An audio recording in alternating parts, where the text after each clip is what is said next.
Alright guys, this is some Toyota new technology, okay? I want y'all to see something. Like, I'm literally, going 80 miles an hour. My hands are not on the steering wheel, but the steering wheel, the car is staying in the lane. Okay, now you can see on the dashboard something will be activated right there. LTA holding steering wheel.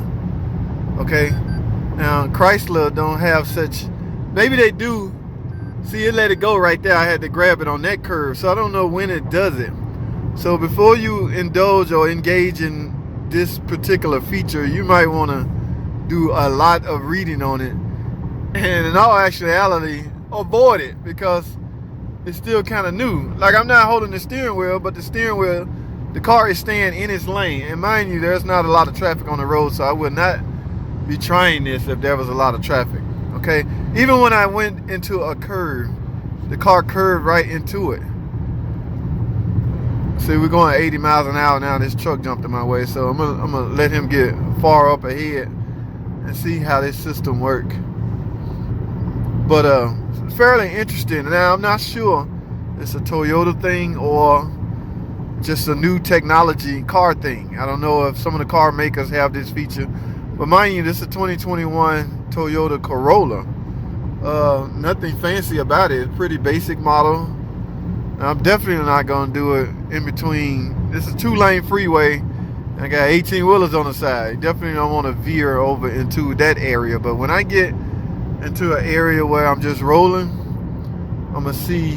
Now, I did, however, have cruise control on. So I don't know if cruise has something to do with it either. All right, like I say, this could be on some of our product. I'm just not aware, and that's a shame because doing new model highlight courses, that's what we are taught. All the new technology that's come out or coming out in the future. All right, so let me do this right quick. Let me activate cruise control. All right, cruise control is set at 79. Okay, somebody jumped right in front of me, so I'm gonna deactivate it. Keep in mind, guys, safety is a big concern here. Do not want to be experimenting with such if safety is in jeopardy. All right, we're coming up on a stretch. Now, let me reactivate cruise control. Okay, cruise control is activated. The car is doing its best to stay. I think cruise control activated. I pushed it.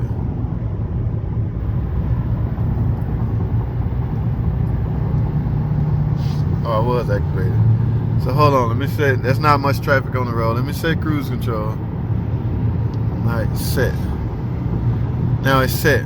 The car is doing its best. I can feel it trying to stay. Nobody's beside me, and I can have distance in front of me. So the car is staying in the lane.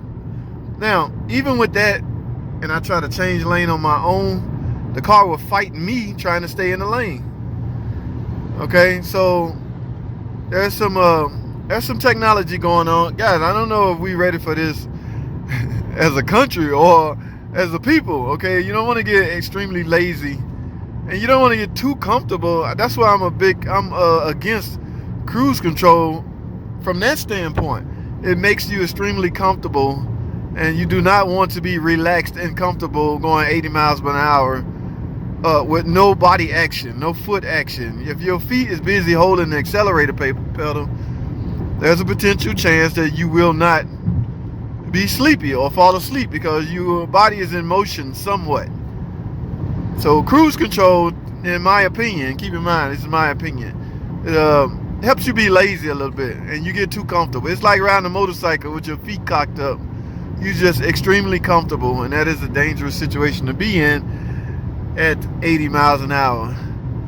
So now I'm headed back to Atlanta. When I get to Atlanta, I want to read up on this technology. Like I say, I'm not saying that this feature is not available on any Chrysler product. It's just that I'm not aware of it, and the only time I got to experience it when I was on expressway going out of town in a Toyota Corolla, mind you. Okay, see, now the trucks can use something like that. You see how that truck veering over for no reason?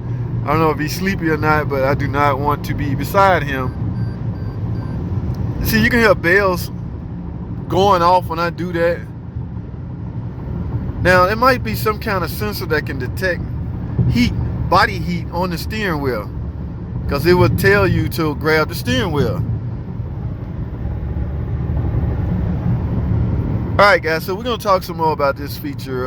Now, any of you Toyota guys, any of you guys out there that's familiar with this technology, speak on it in the comment. Let me hear your thoughts on it. In the meantime, I'm going to read up on it and find out, do we have this feature on the new.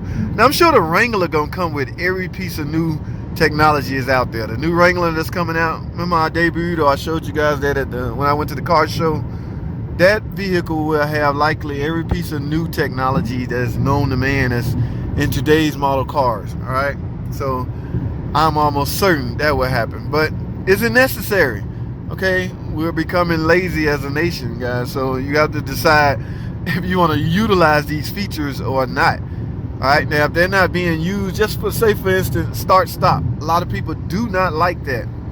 A lot of people love it. So how do you gauge whether you should continue with such technology? You do a poll, find out what people like about their car, what people, a lot of people come to me asking me to disable it forever, like turn it off. I hate it. Is it really doing what it was meant to do, which is save fuel, save you on fuel economy? I mean, your car, you come to a stop, your whole car cut off. What if it's 100 degrees outside and your AC on? That means your AC also cut off, unless there's some new feature in place to help the AC run. I don't know, but all of that to save cents on fuel, is it really worth it? I don't know. We'll talk some more, guys. I'm gonna have discuss that whole thing on a live stream, an upcoming live stream. Okay, so I will send out a little notification alerting you guys of such. But in the meantime, I'm done experimenting with this partial self-driving car. No, I'm no big fan of that at all, especially when I was in the rideshare industry, in the rideshare business. We all hated to hear that word. We all hated when that topic come up, because that would essentially create a no need for drivers, right? If there's driverless cars out there, there's no need for drivers. That means someone's job would be taken away. So from that standpoint, the Uber community hate that topic. We'll see, guys. We'll talk some more later. Y'all stay tuned.